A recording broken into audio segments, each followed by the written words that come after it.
Barra Matutina. Diálogo con justicia innovativa. Poder Judicial del Estado de Jalisco.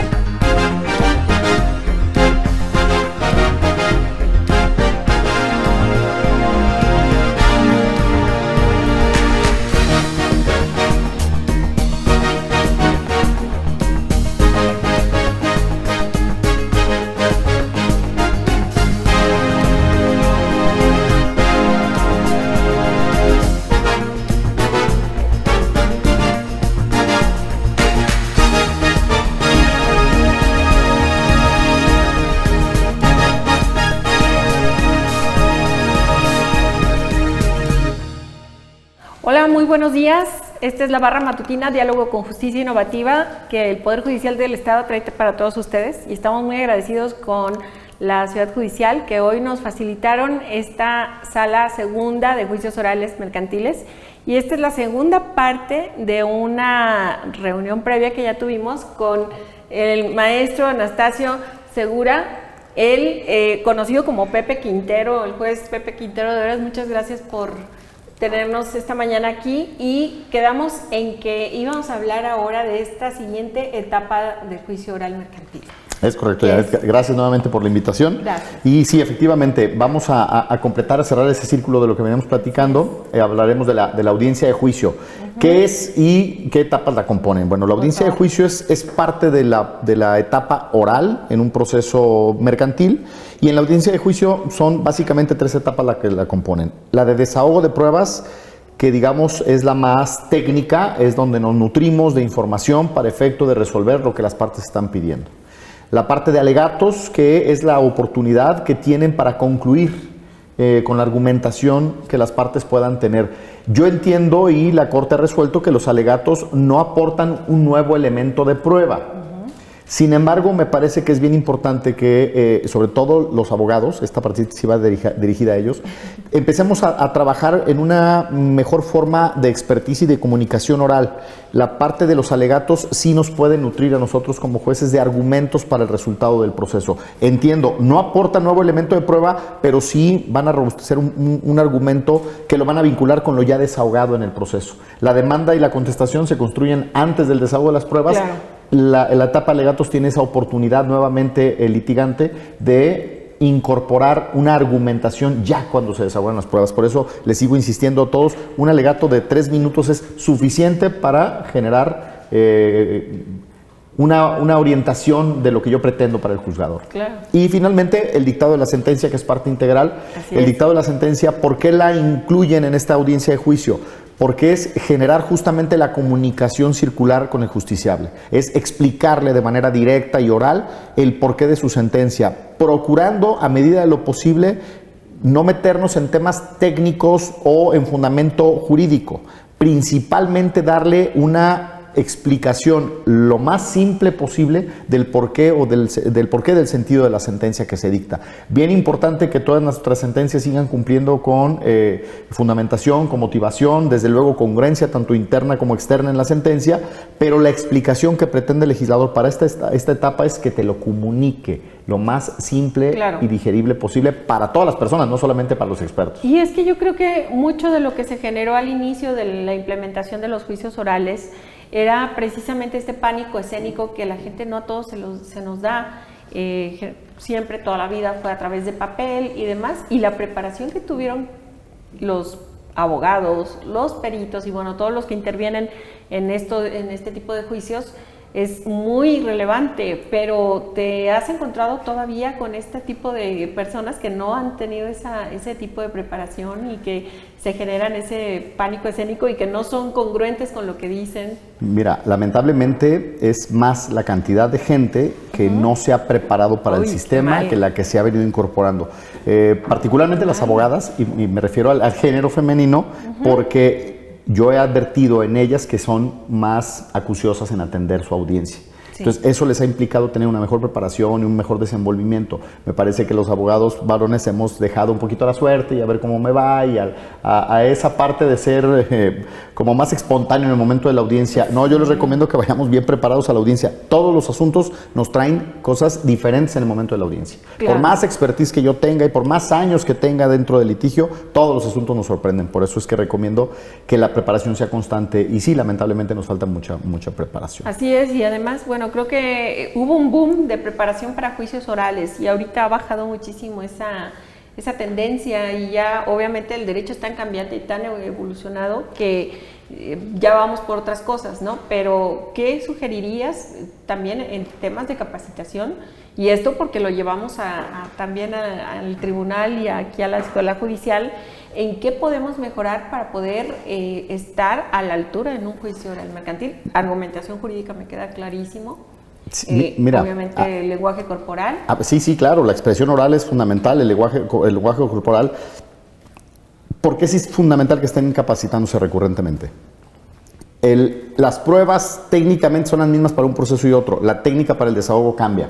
Así es. Solo por incorporar la oralidad la técnica cambia. Te pongo un ejemplo. En la prueba testimonial, como típicamente se hacía, antes para interrogar a un testigo, lo más común era que trajéramos ya un interrogatorio impreso para que ese interrogatorio fuéramos dictándole a la parte y él nos fuera contestando. Cuando inclusive en el proceso tradicional se sigue desahogando todavía con una calificación y el envío de las preguntas a otro tribunal cuando es a través de un exhorto. Primero las califico por escrito, luego las mando. Los procesos orales nos han obligado a innovar inclusive de cómo la vamos a desahogar. El desahogo remoto de las audiencias, te lo platicaba en la sesión pasada, hace rato, claro. Justamente es a través de la plataforma, pero no hay un script, no tenemos un mecanismo para el desahogo, no, las preguntas son así espontáneas. La única limitante es que son vinculantes con la litis. Para eso es importante que los operadores internos, secretario y juez, tengamos conocimiento del asunto del que se está tratando, precisamente claro, para permitir que el diálogo se centre exclusivamente en temas de debate. Claro, hay que encaminar también mis preguntas. Habrá algunas que aparentemente no tengan razón de ser con respecto al tema de debate, pero son periféricas para construir el origen de la siguiente pregunta. Entonces, así se lo tengo que hacer saber al tribunal. Claro. Esas son técnicas de expertise de interrogación. Y es diferente en materia penal y en materia mercantil. Inclusive, te platico, en materia mercantil, hay ocasiones en que de repente nosotros nos quedamos con las ganas de aplicar relevar del cargo al Ministerio Público o al defensor, cuando vemos que no tiene expertise el abogado. Híjole, nos quedamos con unas ganas de decirle, oiga, pues yo veo que no tiene expertise, voy a suspender la audiencia para designarle un abogado. En materia mercantil no puede ser así, se trata de derecho privado, en el que no está prevista la figura, y además esta protección o tutela una tutela judicial efectiva para esta parte del proceso no está prevista en el derecho privado, entonces estaría violando el principio de equidad procesal. Hay ocasiones que nos quedamos con las ganas, créemelo, ¿no? Sí, no, pues es que incluso hemos visto que en otros estados de la República han suspendido incluso por la investidura, etcétera, etcétera, ¿no? Hasta por no traer saco, nos ha tocado ver que no trae corbata, etcétera. Pero aquí somos mucho más laxos, sin embargo, la preparación es esencial. Sí, es fundamental. Y te comentaba de la capacitación continua, que sí, coincido contigo, ha bajado, ¿sí? Pero esta capacitación tiene que seguirse dando pues en materia, por ejemplo, de pruebas, en la etapa que nos ocupa en esta audiencia de pruebas. En materia de pruebas, la prueba confesional y la prueba de declaración de parte tienen reglas especiales con respecto al proceso tradicional. En la propia materia mercantil, ya no hablo de otras materias, en la propia materia mercantil tiene reglas distintas, de manera que me ha tocado ver abogados que vienen pretendiendo desahogar las pruebas como se utiliza en el sistema tradicional y pues se llevan la sorpresa de que no está previsto así. Un ejemplo muy concreto, en el sistema tradicional, cuando una persona cita a un testigo, lo interroga y su contraparte puede contrainterrogarlo con respecto a las preguntas que hizo primariamente el oferente. Sí. En el proceso oral, no. Cuando yo cito a un testigo, lo voy a someter al interrogatorio de ambas partes de manera libre. Y entonces a veces se genera una discusión entre los abogados que dicen, oye, esa pregunta que le está haciendo, pues yo no le hice preguntas de esa naturaleza, no lo puede contrainterrogar con respecto de unas preguntas que yo no hice. Claro. No, el diseño de la prueba testimonial, conforme a los artículos 1390 bis 41 y bis 42, no es así. Una vez que yo traigo a un testigo a una contienda, ahora discúlpenme la expresión, ahora me aguanto, lo que declare me beneficia o me perjudica. Claro. Inclusive nos dieron la facultad, el legislador, de que como juzgadores podamos interrogar al testigo. Esta figura no estaba prevista en el sistema tradicional y entonces el juzgador se quedaba en ocasiones con esa limitante de poder interrogar al testigo. Había algunos otros jueces que sí lo han hecho precisamente para traer datos de prueba, pero ahora viene expresa la facultad de que el juzgador puede interrogar al testigo. ¿Qué nos ha dado de oportunidad? Que acabamos básicamente con los testigos que vienen estructurados para mentir. Un testigo que viene con toda la intención para mentir, en el momento en que el juzgador empieza a hacerle preguntas, pues destruyes ese argumento de manera inmediata. Y antes no era posible esta condición. Te lo pongo básicamente como ejemplo. La prueba pericial, justo hace un momento que desahogué una audiencia de una prueba pericial, por ejemplo, cuando yo incorporo un perito tercero, a ese perito tiene derecho a cobrar un honorario. A ese honorario se prevé la manera de que las partes paguen en proporción igual el honorario, y el honorario se les tiene que entregar. Típicamente lo que los peritos están acostumbrados en el sistema tradicional es que hasta que se les paga y se les da el término para rendir el dictamen, vienen y rinden el dictamen. No, en materia de oralidad, hayan cobrado o no hayan cobrado una vez que hayan aceptado el cargo, tienen que venir a rendir el dictamen. Es correcto. Entonces, ya tuve una mala experiencia con un perito que me viene obligado a revocarle el cargo y designar uno nuevo. Cuando lo contactamos para avisarle que había sido revocado, nos dijo, no, es que no me han notificado que ya están mis honorarios y cuándo voy a rendir el dictamen. No, el dictamen es en una audiencia. Sistema anterior, pero es porque no se capacitaron. Justamente por eso. Estos temas. Y mira, sí nos genera una frustración porque yo personalmente me ha tocado capacitar a peritos, y esta es una condición que recurro 1, 2, 3, 10 veces se los digo, y resulta que me pasa a mí, ¿no? En audiencia. Entonces es un tema bien frustrante. Y seguramente era un alumno de ese curso. No, bueno, mejor no decimos. Mejor no decimos. Pero la realidad, sí, porque si falla el alumno a veces es porque falla el maestro, entonces mejor no voy a decir nada. Pero la realidad es que sí, el proceso oral en esta etapa de pruebas es fundamental. La etapa de pruebas puede ser tan larga o tan corta, como las pruebas te lo permitan. Las pruebas pueden ser desahogadas en un solo momento o en diferentes momentos, en un solo lugar o en diferentes lugares. Si es un lugar distinto al que tenemos nosotros en condición territorial como competencia, podemos desplazarnos dentro de la ciudad donde sea necesario para una inspección, etcétera, etcétera. Pero si yo requiero datos de prueba de lugares distintos en el que no tengo jurisdicción ni competencia, entonces lo que tiene que acontecer es que me tengo que apoyar de un juez de esa zona, precisamente para que con su auxilio recabe datos de prueba. Esto de ninguna manera violenta los principios rectores del proceso, porque yo sigo atendiendo la prueba con el auxilio del otro tribunal. Por eso te ponía el ejemplo de la prueba testimonial a distancia. Y dejamos registro de todo. Queda evidencia de todo. Esta es una gran fortuna. Mira, para el proceso oral, en todas las materias, yo te diría que la materia mercantil ha sido la más eficaz en la incorporación y en menor tiempo. Espero que la materia laboral, que técnicamente era oral, pero no era videograbada, venga con esa misma dinámica, nos puede ayudar mucho. Y ahora con la implementación del Código Nacional Civil, que también vendrá en boga otro... Mira, va a ser muy interesante. Dentro del Código Nacional de Procesos Civiles y Familiares vienen condiciones muy similares al del Código de Comercio para el desahogo de audiencia. El modelo es prácticamente el mismo. Desde luego tiene sus variantes, sobre todo en materia familiar. Pues es que tienen situaciones muy particulares. Muy particulares. Hay que tutelar derechos diversos ahí. Pero sí te puedo decir que para efecto de obtener y de recabar los datos de prueba, el hecho de la videograbación es fundamental. Primero, una audiencia videograbada de 30 a 40 minutos nos implicaría hojas y hojas y semanas de trabajo en el sistema por escrito. Claro. Entonces, es maravilloso tener la oportunidad que en una audiencia que podemos durar 2 horas para desahogarla, es un proceso que en el sistema tradicional nos implicó tal vez 6 meses de desahogo de pruebas, 8 meses de desahogo de pruebas. No hay punto de comparación, no hay duda con eso. A mí me ha tocado ver que hemos salido ya bastante tarde y ustedes siguen en audiencias, porque una sola audiencia te ha llevado horas. Puede ser el caso. Mira, de las más largas que yo he desahogado, pues una audiencia iniciamos a las 10 de la mañana y terminamos a las 7 de la noche. Sí, era un caudal probatorio impresionante, trajeron todos los testigos que podían traer, periciales, Tomamos un receso en el Inter para efecto de poder revisar los dictámenes periciales. La realidad es que también he ido modulando mi forma de desahogo de prueba. Pues, si fuera un tema académico sería antipedagógico, ¿no? Es cansadísimo esa parte. Sí procuro que si la audiencia ya se prolongó más de 3 o 4 horas, la difiero para un segundo momento. Hay que permitir que los abogados que están patrocinando esas causas vengan más lúcidos. El propio tribunal también, el cansancio te lleva a cometer muchos errores. Entonces sí procuro, desde luego trato de privilegiar principalmente el principio de concentración. Si voy a demorar 3 horas, pero puedo concluir con el desahogo de las pruebas, demoraremos las 3 horas. Pero eso me va a implicar que nos llevamos la sentencia ese día o en un periodo mucho más corto. Estar difiriendo por estar difiriendo, no crees que de hecho me frustra, no me simpatiza. Y además pues se va retrasando todo, es correcto. Va en cadena. Los asuntos, esta es una máxima de los problemas, ¿no? Si lo muevo de lugar, ahí va a estar esperándome, solo que en un lugar diferente. Entonces procuramos resolver. Hay ocasiones en que hemos cometido errores o faltas de apreciación o apreciación distinta al abogado. Tienen expedito su derecho para ampararse en este caso, en el proceso oral. Debo decirte, no hay recurso ordinario.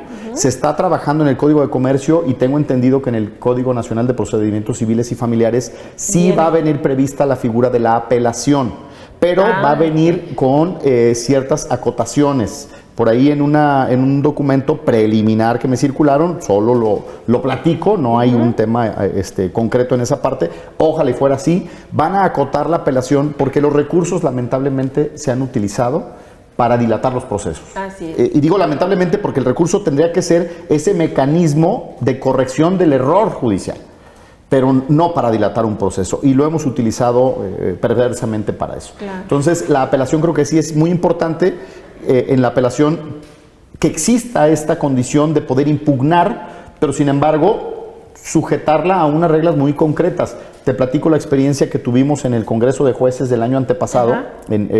Nos compartían los compañeros de Quintana Roo. Quintana Roo, me acuerdo que fue allá. Nos compartían que en el proceso oral, para ciertos casos lo tienen previsto, pero en el proceso oral la apelación era la manifestación en un escrito simple de una cuartilla. Vengo a apelar a la sentencia, punto. La apelación se admitía en ese proceso oral. Llegaba a segunda instancia y las salas del Tribunal Superior lo que hacían es que citaban a la parte para que fuera a exponer oralmente sus alegatos en apelación y los argumentos de su apelación.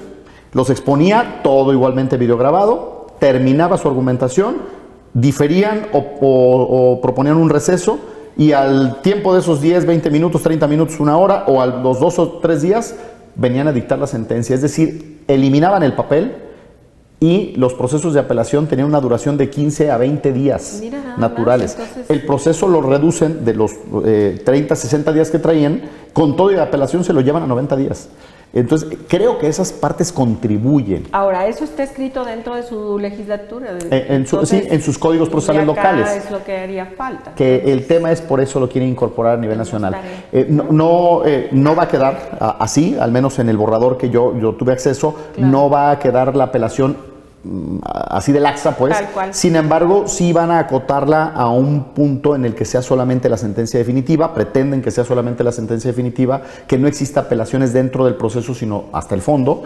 Que creo que por ahí ha ido caminando también el propio juicio de amparo. El juicio de amparo, típicamente, si tú estás recurriendo al juicio de amparo, muchas ocasiones, te diría en la mayor parte de ocasiones, lo que te dicen es: aún no tienes una lesión a tus derechos. Te sobreseo tu juicio para que cuando sean lesionados en sentencia vengas a dolerte de esa lesión. Y lo que está buscando la ley de amparo y los propios tribunales colegiados es que no se abuse de la figura del amparo. Eso mismo se pretendería en un proceso ordinario. Pues está muy interesante ya toda esta modificación. Yo creo que he visto una revolución en menos de, 2 años en toda esta cuestión de los juicios orales. Mira, la gran reforma para efecto de incorporar la oralidad fue 2008. Sí. En donde se sentaron las bases. El Código de Comercio 2011. Conforme lo van aplicando ustedes, creo que van siendo bastante óptimos en estos juicios. Te recuerdo que entramos nosotros en funciones en 2015 para los procesos orales. Realmente del 2015 al 2022 son procesos muy jóvenes. Sí, pueden sonar, 7 años pueden sonar muchos. Y podemos tomar en cuenta estos tiempos de pandemia que también se estancó un poco, pero que también ayudó a hacer. Yo lo que he visto es ese boom. A partir de la pandemia, cómo se eficientó, se buscó la forma, este tema de la depuración, creo creo que fue muy revolucionario. Sin duda el tema de la incorporación de la tecnología Así es el reto más importante porque es costoso. Sí. Nos lo cuesta están dinero y aprovechando. tiempo, pero el reto de la tecnología finalmente, ahora mismo no vamos a ver los beneficios, pero seguramente en un periodo de 4 o 5 años, tal vez en 10 años, vamos a ver materializados perfectamente todos estos esfuerzos que se hacen ahora. Pues, maestro Pepe, muchísimas gracias. Yo quisiera continuar en esta charla, en esta plática, y qué bueno que las personas que nos están viendo, seguramente este tema hoy los abogados estarán ahí más pendientes. Pues te agradecemos mucho esta intervención y ojalá y que podamos continuar con otras etapas más, además de que me gustaría mucho, tú sabes el cariño que les tengo a los peritos, también en el cuanto a darles este tipo de capacitación más específica. Como siempre, dispuesto para efecto de poder contribuir en lo que podamos nosotros ser un instrumento, una herramienta para ser todos los días mejores en esta función. Sí. Pues muchísimas gracias a todos, muy buenos días y seguimos con una siguiente cápsula la próxima semana. Gracias. Gracias.